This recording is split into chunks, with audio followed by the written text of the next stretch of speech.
I'm Brianna Mitchell, 28 years old, and I thought I had everything figured out until this Thanksgiving morning. Sitting alone in my penthouse apartment, scrolling through Instagram while my coffee went cold, I watched my entire family celebrate without me. There was Emma, my younger sister, posting the perfect family dinner photo with our parents, her husband Derek, and even our distant cousins. Everyone was there, laughing and sharing what they were grateful for. Everyone except me. The caption read, "Grateful for real family who actually show up." My heart shattered as Derek smiled smugly in the background, the same man who'd been begging me not to fire him just yesterday. Before we dive into how my family's greed turned their world upside down, let me know where you're watching from in the comments below. If this story hits close to home, smash that like button and subscribe for more family drama that'll make your Thanksgiving look peaceful.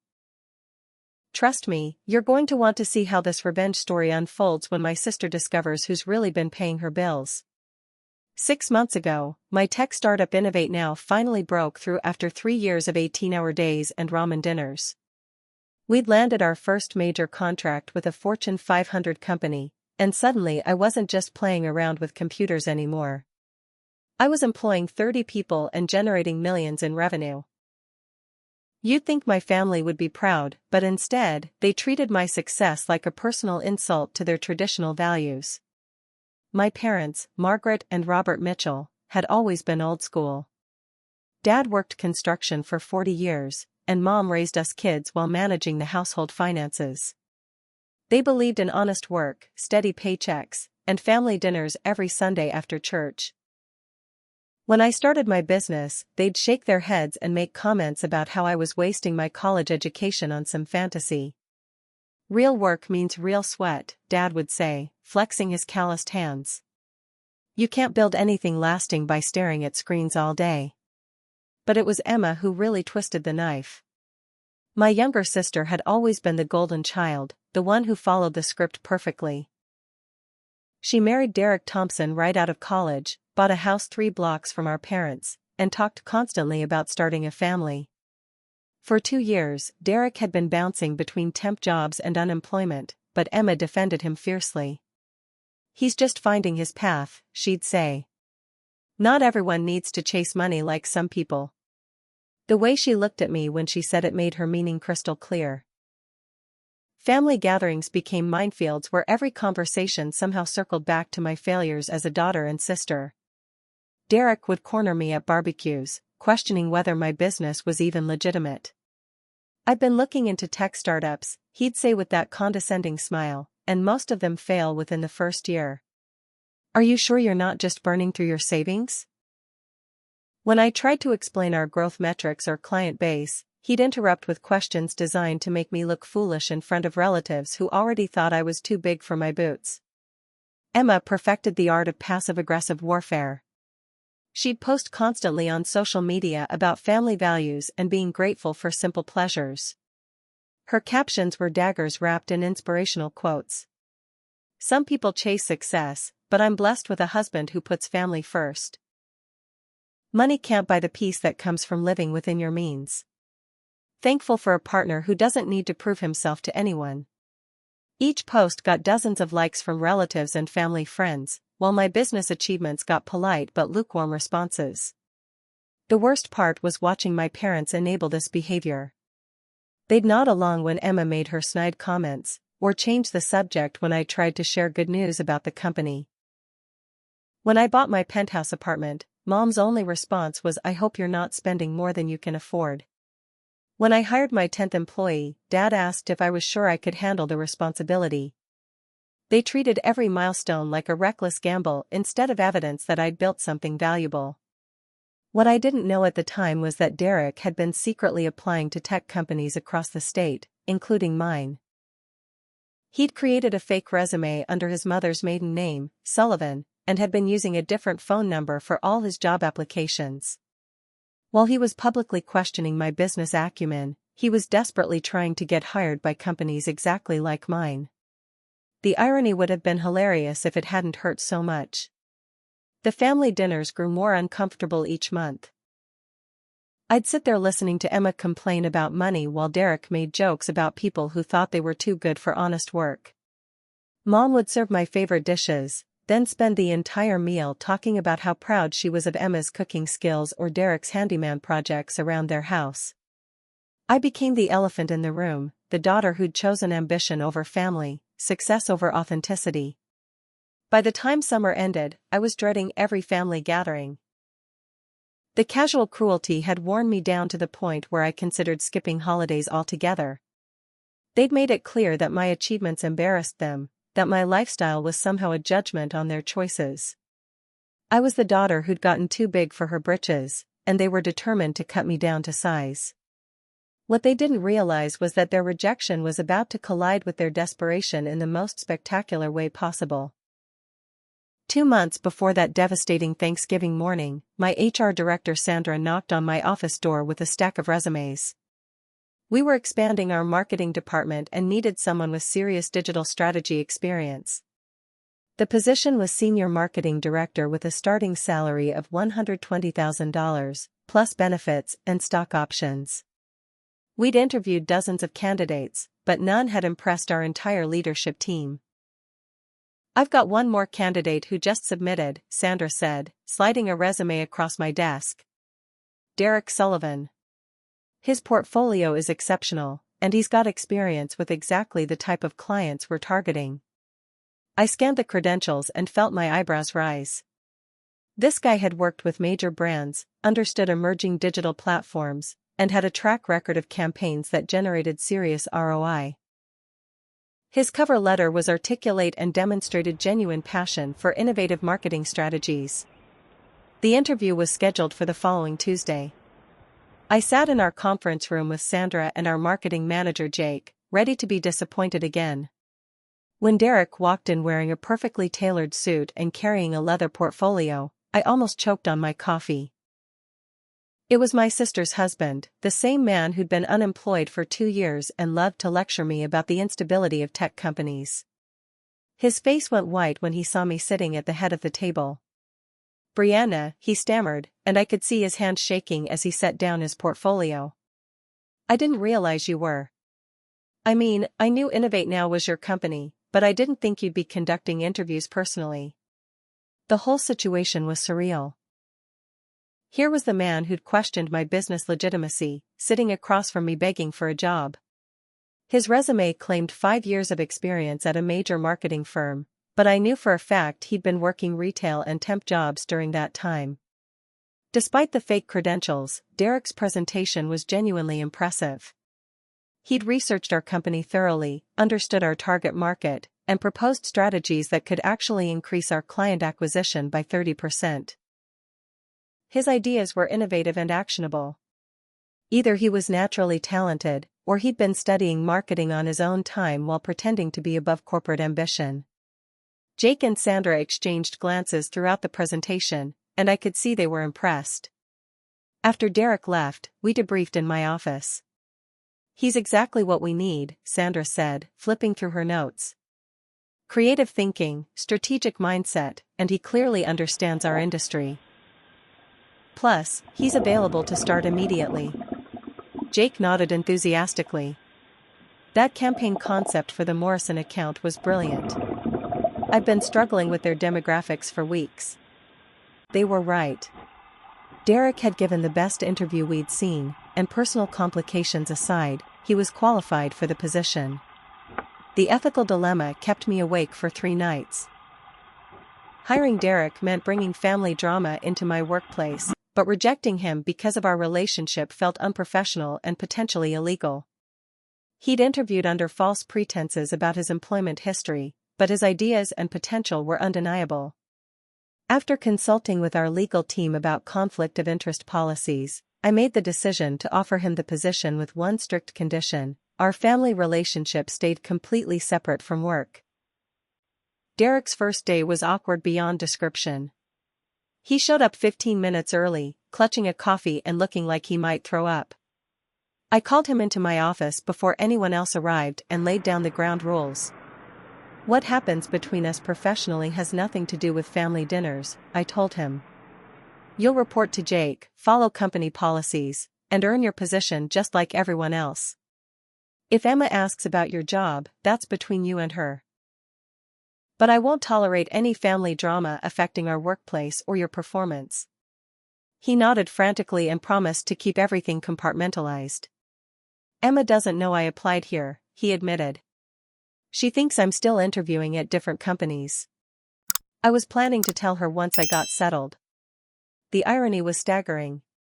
My sister thought she was married to a man too principled for corporate jobs, while he was secretly working for the sister she'd spent months criticizing. I told him his personal life was his business, but lies have a way of catching up with people.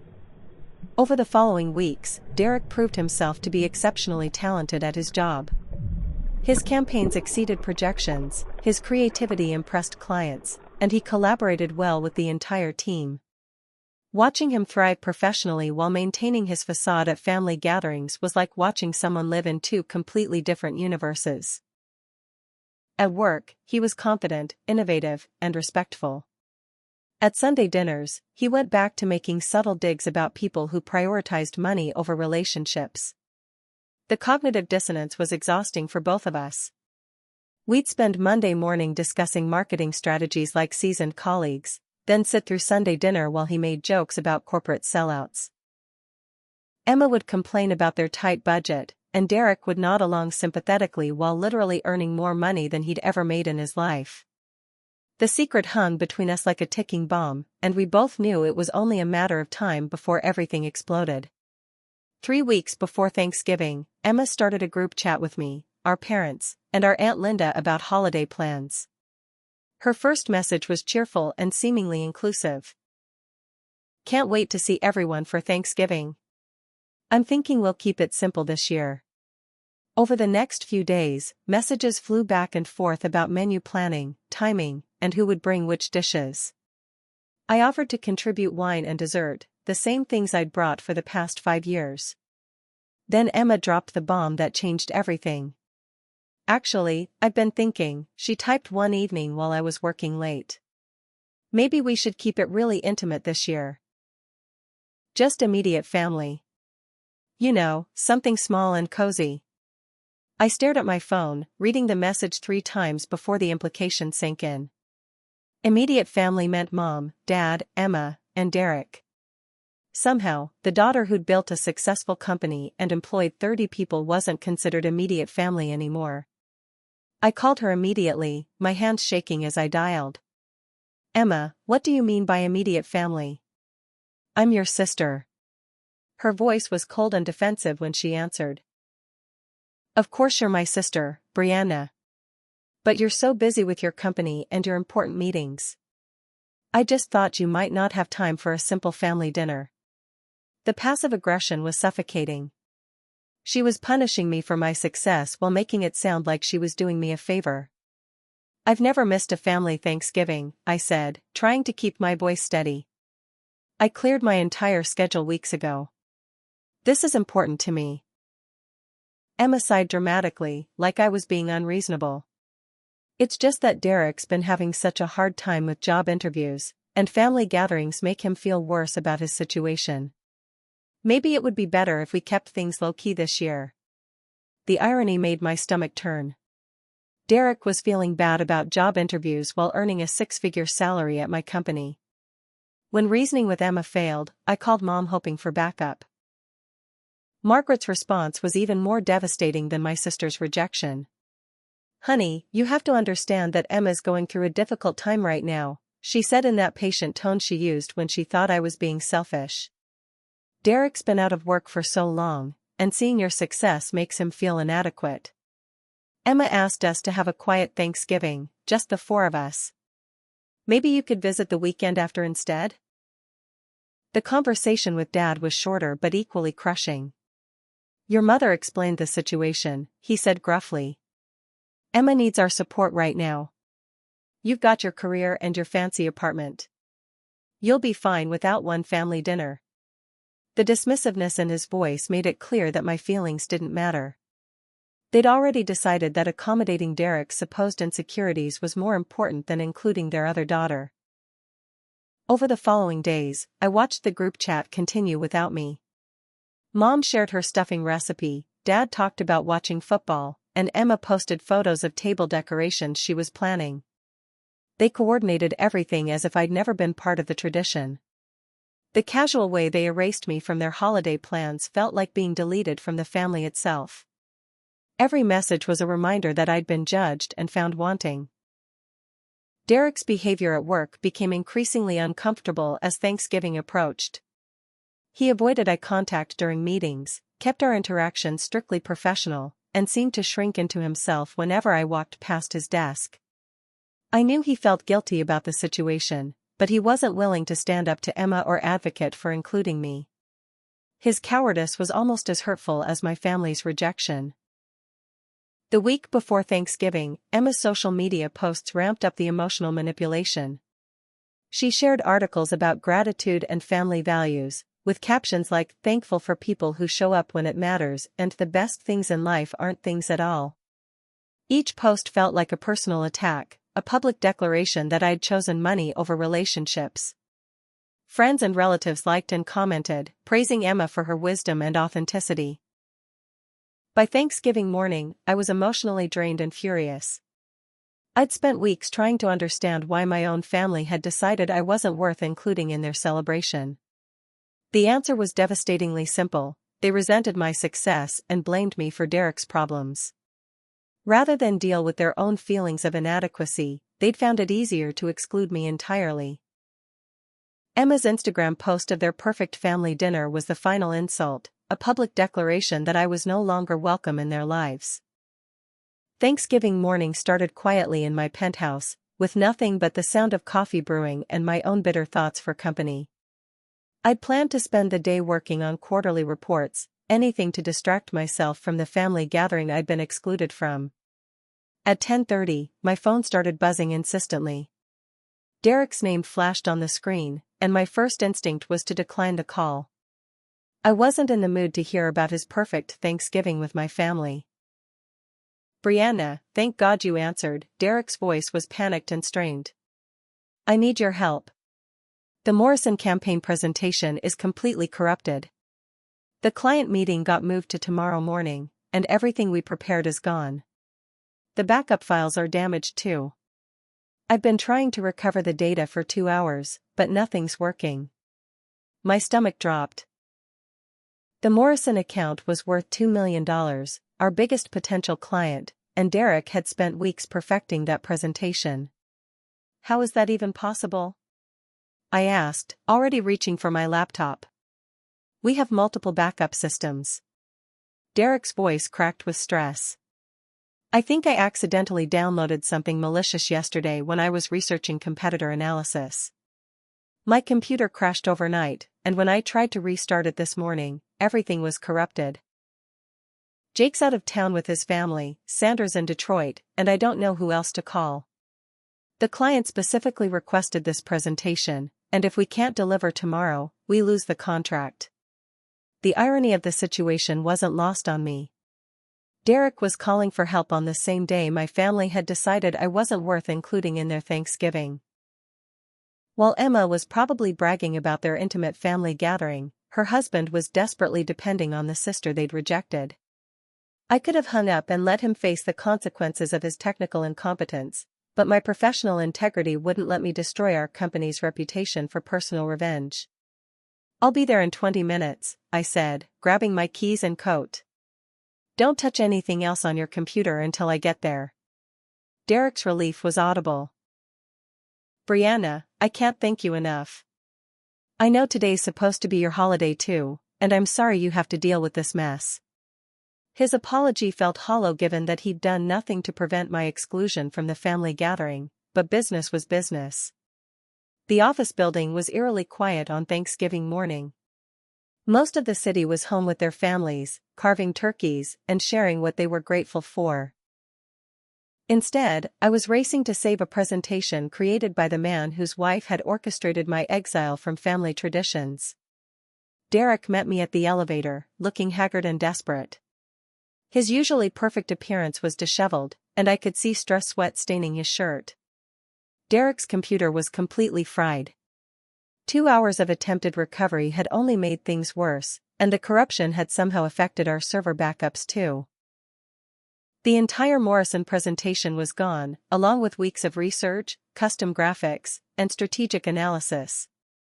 We had 16 hours to recreate everything from scratch, or watch our biggest potential client walk away.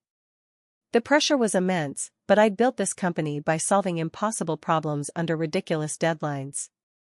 We worked in focused silence for the first few hours, rebuilding slides and recreating graphics from memory and scattered notes. Derek's talent became obvious as we collaborated under pressure.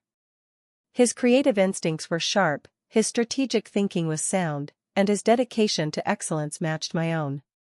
Whatever personal issues existed between us, professionally we made an effective team. By early afternoon, we'd recreated most of the presentation and were adding new elements that actually improved on the original version. Around 3 o'clock, Derek's facade finally cracked. "I can't believe I messed this up so badly," he said, rubbing his eyes with exhaustion.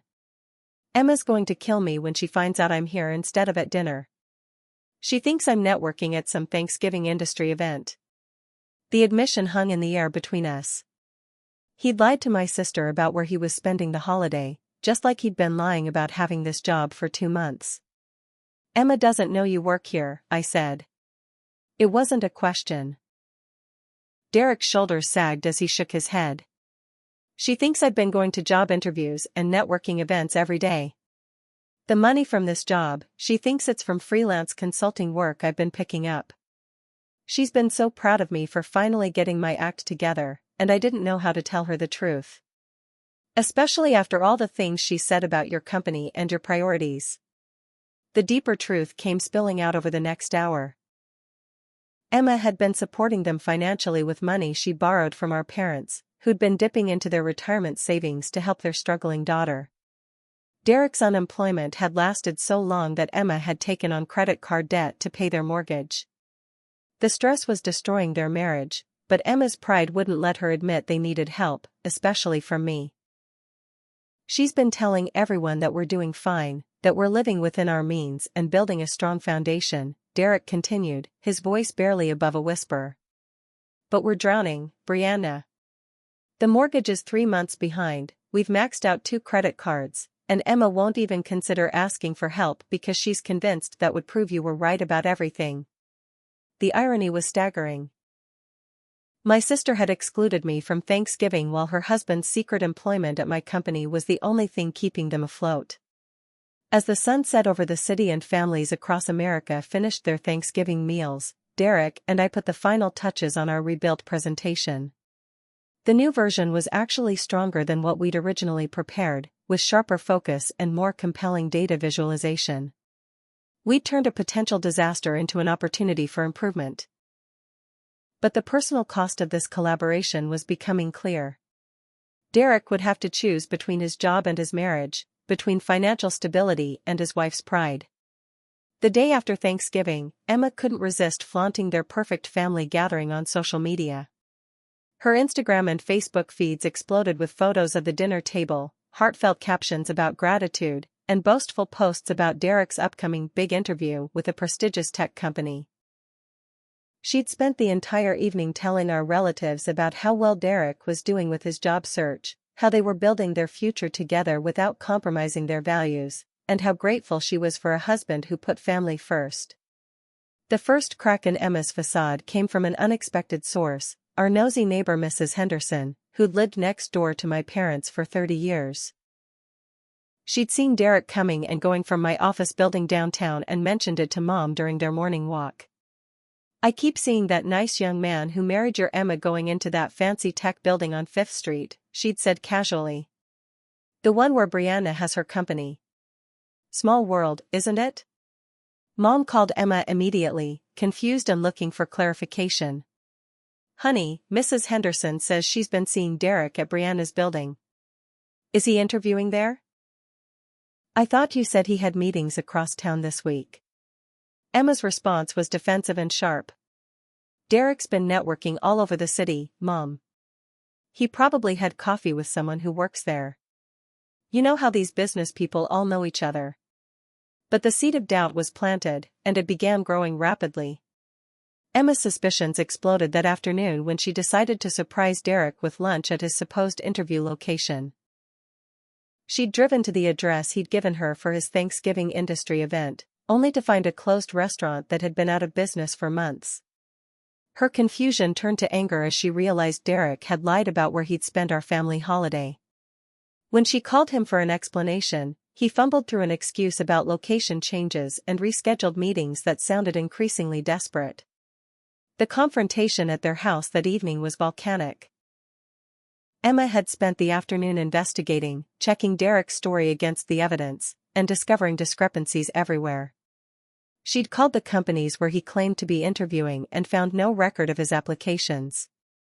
She'd searched his email and found nothing but automated responses from job search websites. When Derek walked through the door expecting to hear about their wonderful Thanksgiving, he instead faced his furious wife holding printouts of his lies. 2 months, Emma screamed, waving bank statements in his face. 2 months you've been lying about where you go every day. 2 months of fake interviews and made-up networking events. Where the hell have you been, Derek? And don't you dare lie to me again.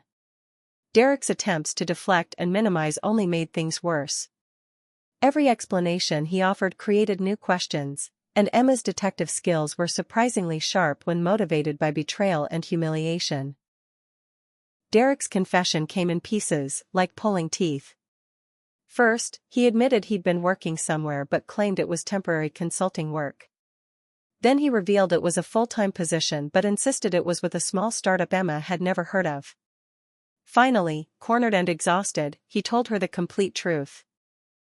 He'd been working as senior marketing director at Innovate Now for 2 months, earning more money than he'd ever made in his life, and reporting directly to the sister Emma had spent months criticizing. Emma's reaction was everything Derek had feared and worse. She felt betrayed by her husband, humiliated in front of the family, and devastated by the realization that I'd been supporting their lifestyle while she orchestrated my exclusion from Thanksgiving. The woman who'd been bragging about their financial independence discovered she was completely dependent on the sister she'd rejected. Her carefully constructed narrative about choosing family over money crumbled in the face of Derek's secret employment. The emergency family meeting was called for the next morning. Emma had spent the night crying, screaming, and trying to process the magnitude of Derek's deception. She'd called Mom at 6 a.m., sobbing incoherently about lies and money and how everything was ruined. Margaret immediately called Dad and me, though her message to me was brief and cryptic: "We need to have a family meeting. This is about Derek and Emma. It's important." When I walked into my parents' living room that Saturday morning, the tension was suffocating. Emma sat on the couch with puffy eyes and crossed arms, while Derek hunched in the corner chair looking like he wanted to disappear. Mom fluttered around serving coffee with shaking hands, and Dad stood by the window with his jaw clenched tight. The perfect family that had celebrated without me 2 days earlier was now fracturing under the weight of secrets and lies. "We owe you an apology," Mom began, though her words sounded rehearsed rather than genuine. "If we'd known about Derek's employment situation, we would have handled Thanksgiving differently." The conditional apology revealed everything about their priorities. They weren't sorry for excluding me, they were sorry for excluding the person who was paying their son-in-law's salary. Emma remained silent, staring at her hands while tears rolled down her cheeks. Dad attempted damage control with his typical bluntness. "This is just business," he declared, as if that explained away months of family manipulation and emotional cruelty. "Derek working for you doesn't change anything between us as a family. We can keep these things separate." But the damage was done. They'd revealed their true feelings about my worth to the family, and learning about Derek's employment hadn't changed their hearts, only their calculations about what they could gain from reconciliation. The family's visit to my office the following Monday was orchestrated like a military operation designed to save face and rebuild bridges they'd burned through their own cruelty. Emma had spent the weekend crafting her performance, practicing expressions of pride and sisterly support that looked convincing enough for public consumption but felt hollow to anyone who knew the real story. She arrived wearing her best dress and biggest smile, with Mom and Dad flanking her like backup singers in a poorly rehearsed musical. "Brianna, honey, we wanted to see your beautiful office," Mom gushed, her voice pitched too high with fake enthusiasm. "We're so proud of everything you've built here. Look at this reception area. It's like something from a magazine." She wandered around touching furniture and artwork, making comments designed to show how impressed she was with my success. The same success they'd treated as shameful and embarrassing just days earlier had suddenly become something worthy of admiration. Emma's transformation was the most disturbing part of the whole charade. The sister who'd spent months making passive-aggressive comments about my priorities was now playing the role of supportive family member with Oscar-worthy dedication. "I always knew you'd do something amazing," she declared, loud enough for my employees to hear. "Even when we were kids, you were always so driven and creative. I used to tell people my sister was going to change the world someday." The lies were breathtaking in their audacity. Emma had never supported my entrepreneurial dreams, had actively discouraged me from starting the company, and had spent recent months suggesting my business was built on luck rather than skill. Now she was rewriting history to position herself as the loving sister who'd always believed in my potential. Dad nodded along, adding his own revisionist commentary about how proud they'd always been of my work ethic and business acumen. Derek's position during this performance was particularly uncomfortable. He sat in my office looking like he wanted to sink through the floor while his wife and in-laws praised the company he'd been secretly working for. When Emma asked for a tour of the facilities, Derek had to show his own family around his workplace while pretending this was his first time seeing everything. The cognitive dissonance was visible on his face as Emma marveled at the same conference room where he'd been attending meetings for 2 months. "This is so impressive," Emma said, examining our wall of client achievements and company milestones.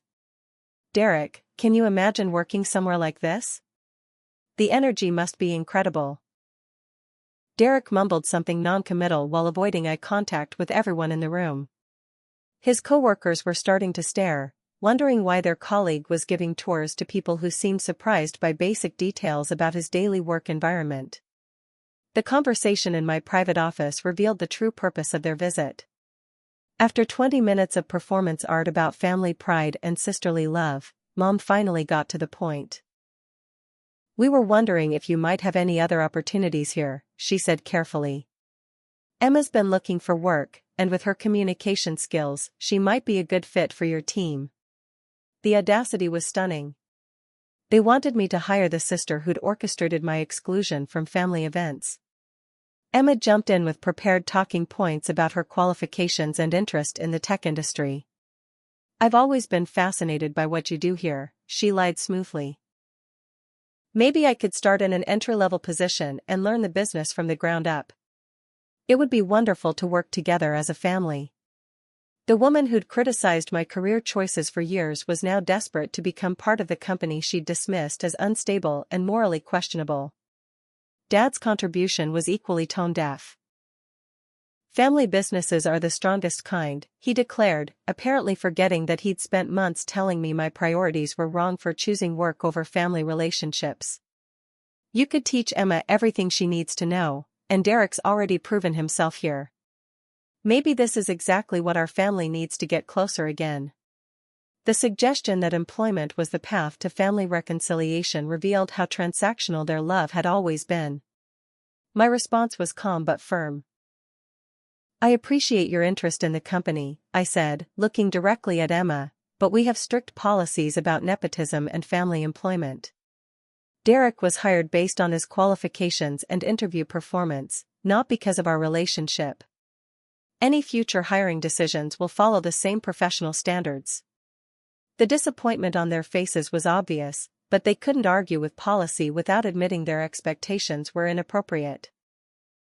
The visit concluded with promises of future family dinners and renewed closeness, but the damage to our relationships was irreversible. They'd shown me exactly how conditional their love was, how quickly they could shift from exclusion to inclusion based on what they thought they could gain. Emma's performance had been particularly revealing, demonstrating that she saw me as a resource to be managed rather than a sister to be valued. Their reconciliation attempt had only highlighted the depth of their manipulation and selfishness. The weeks following their office visit brought an avalanche of attention from family members who'd previously treated my success with indifference or hostility. Emma began stopping by my apartment unannounced, armed with coffee and pastries, ready for impromptu sister bonding sessions that felt more like intelligence-gathering missions than genuine attempts at relationship repair.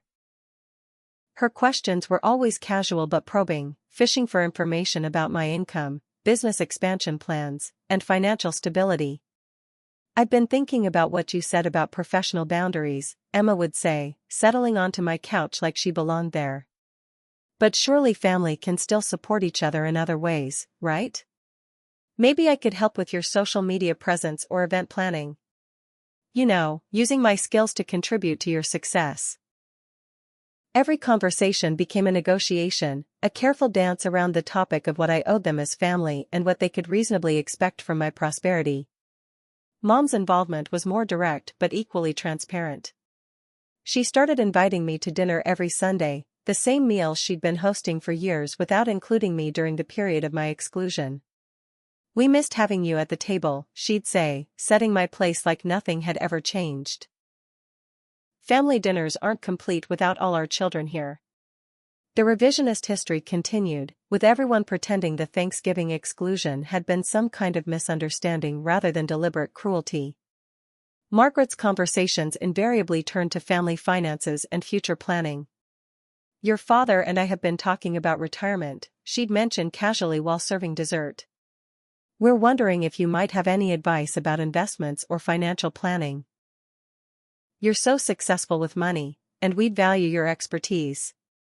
The requests started small but grew more specific over time, moving from advice to hints about assistance to barely veiled expectations of support.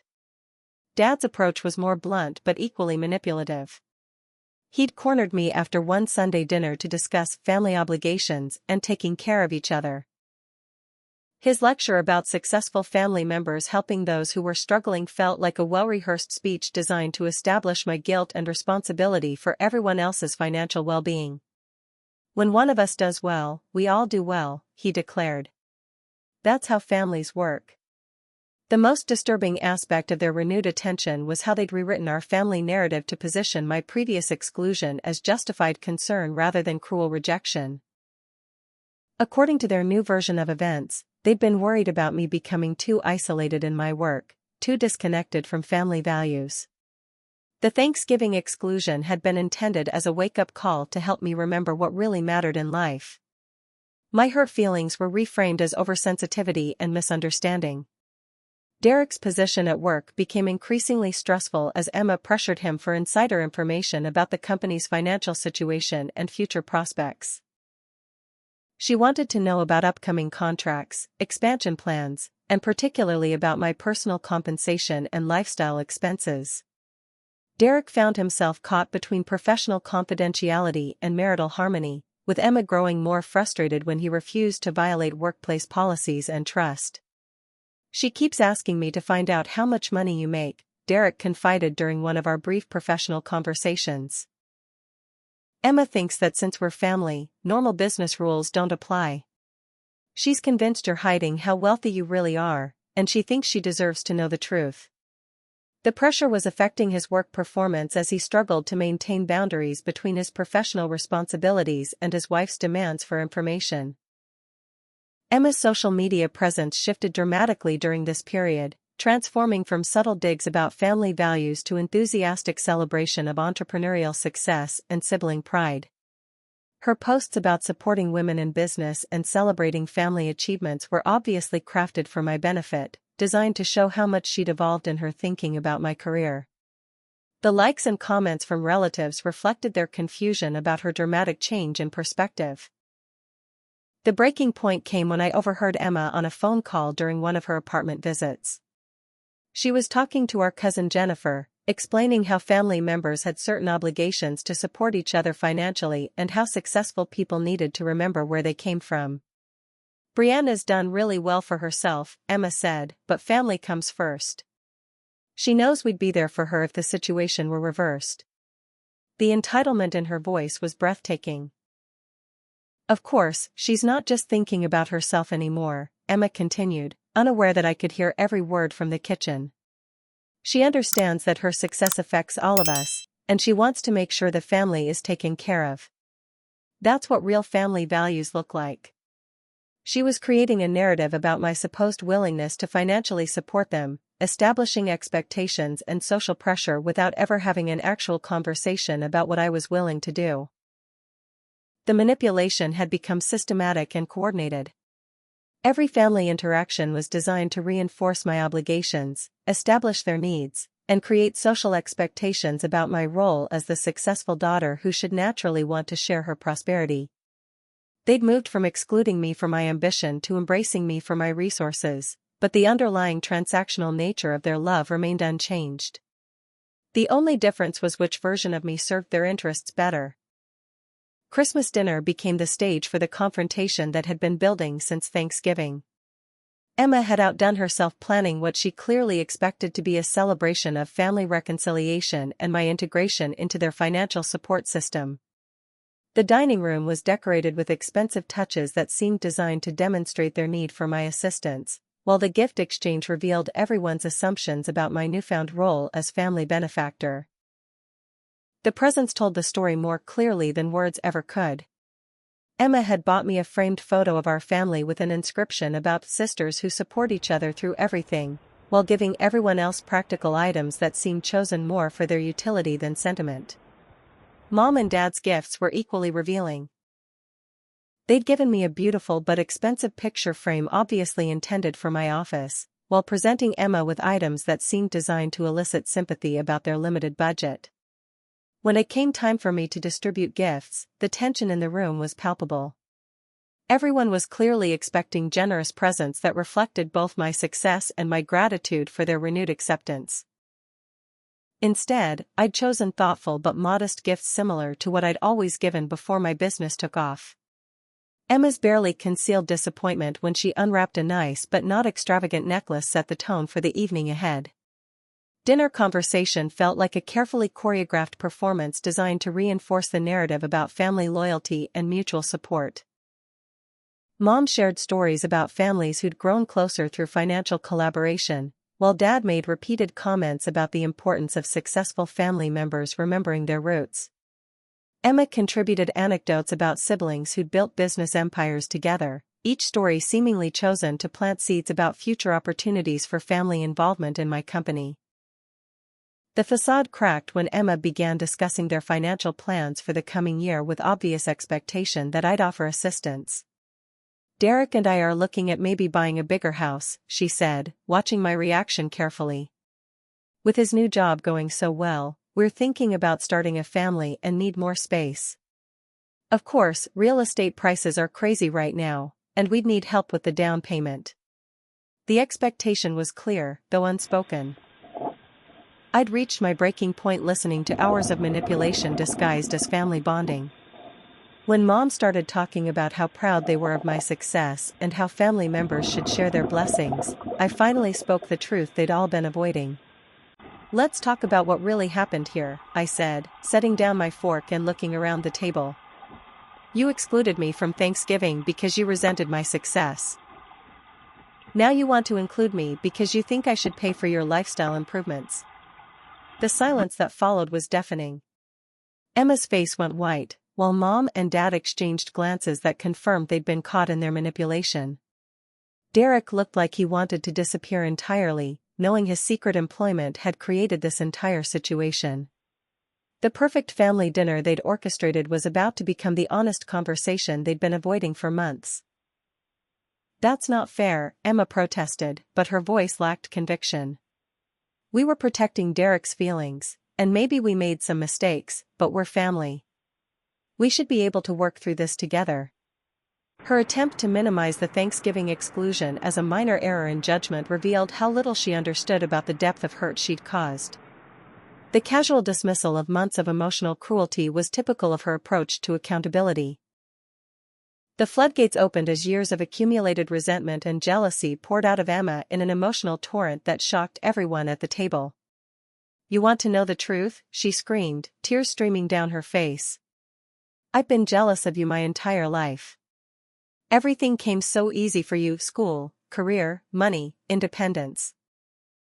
I did everything right, followed every rule, and I'm married to a man who's been unemployed for 2 years while you build some empire and act like you're better than all of us."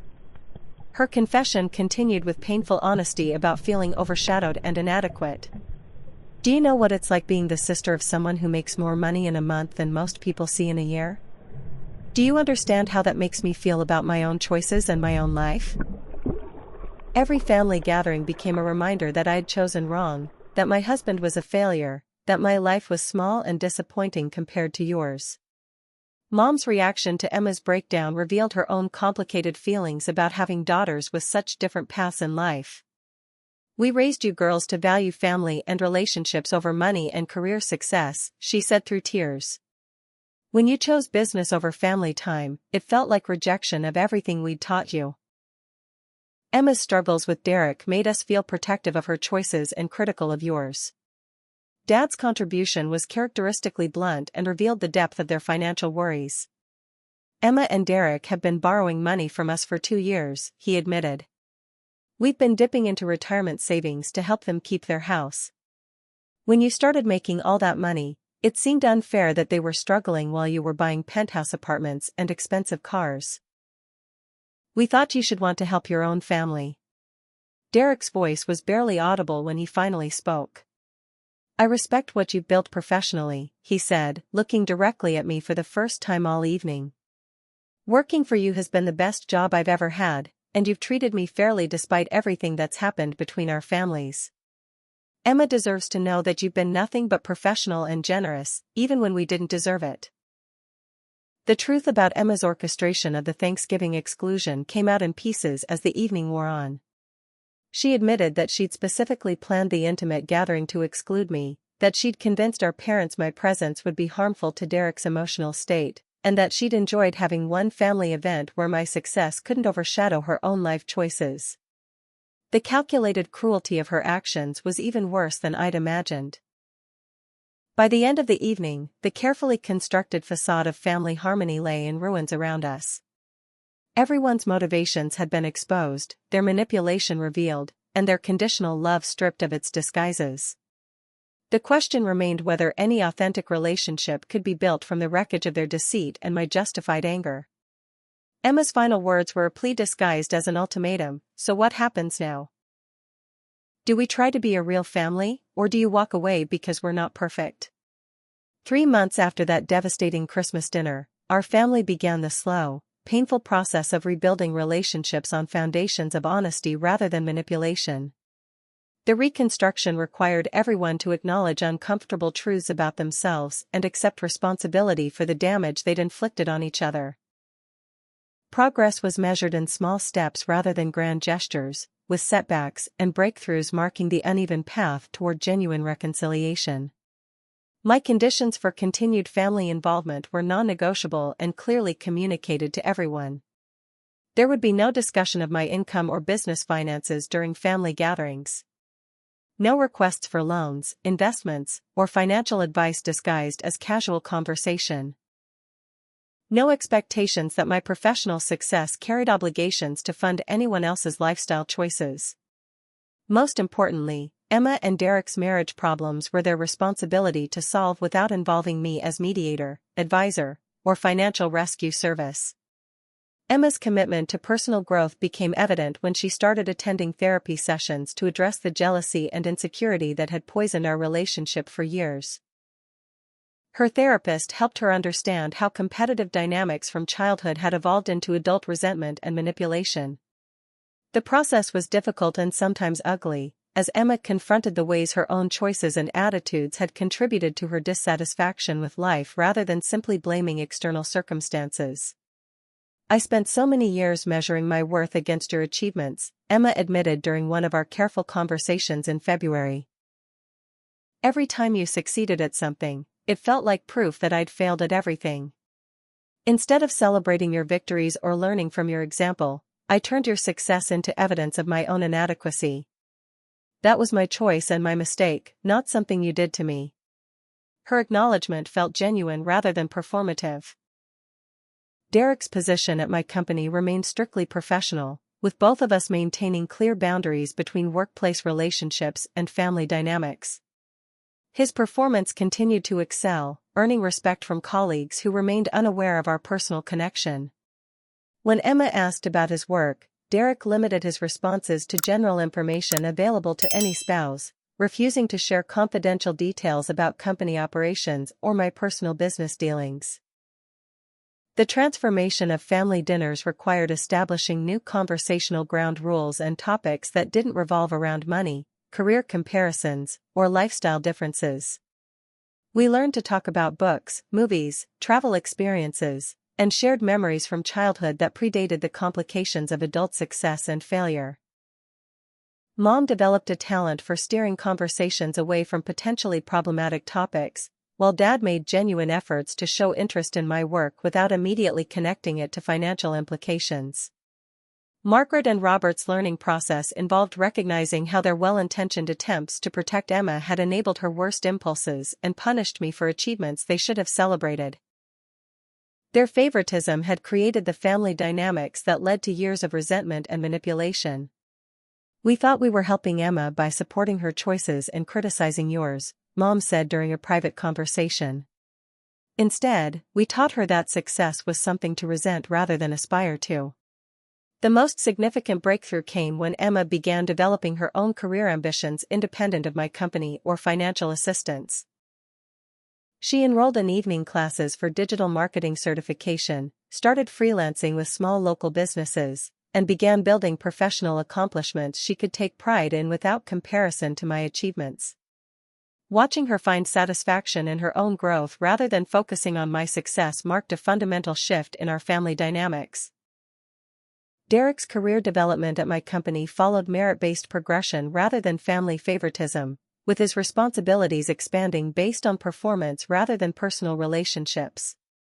When he earned a promotion to marketing director after 8 months, the achievement was his own rather than something granted because of family connections.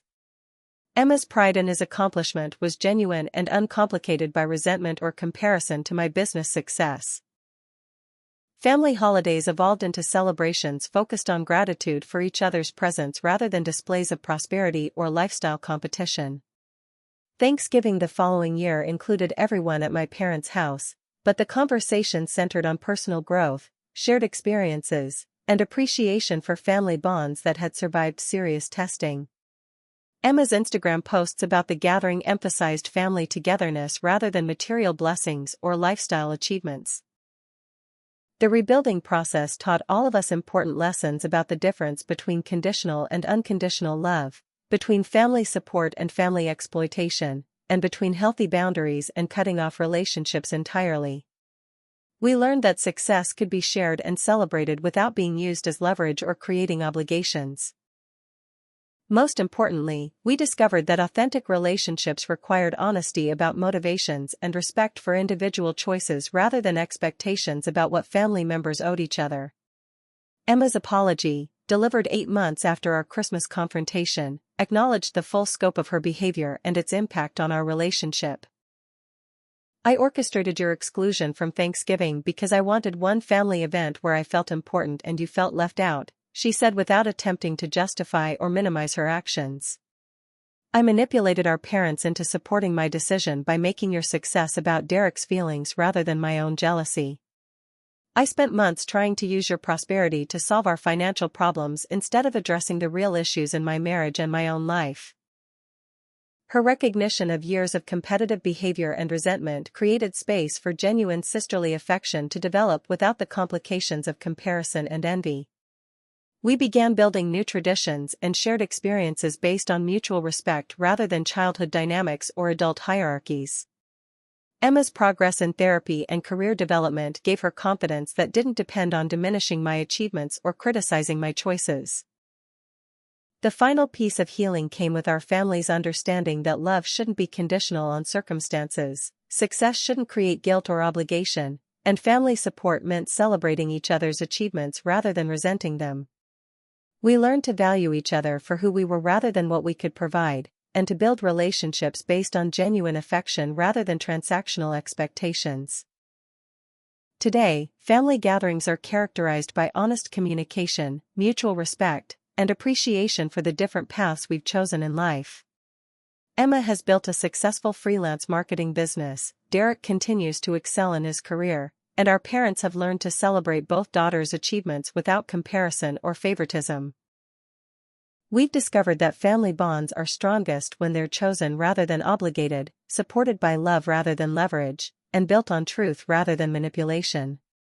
The greatest lesson from this painful year was that sometimes losing your family is the only way to find them again, and that real love requires seeing people clearly rather than as we wish they were. True family supports your dreams even when they don't understand them, celebrates your success without expecting to benefit from it, and includes you in their lives because they value your presence rather than your resources. Sometimes the most precious gift you can give someone is the chance to discover who they really are when the masks finally come off. What do you think about family dynamics like these? Have you ever experienced conditional love from relatives who changed their behavior based on your success or struggles? How do you think families should handle situations where one member achieves significantly more financial success than others? Share your thoughts in the comments below, and let me know if you've had similar experiences with family manipulation or reconciliation. Don't forget to like this video if it resonated with your own family experiences, subscribe for more stories about complex family relationships, and share this with anyone who might benefit from hearing about the difference between conditional and unconditional family love. Thank you for listening to my story, and I hope it helps you navigate your own family challenges with wisdom, boundaries, and hope for authentic relationships built on genuine love and mutual respect.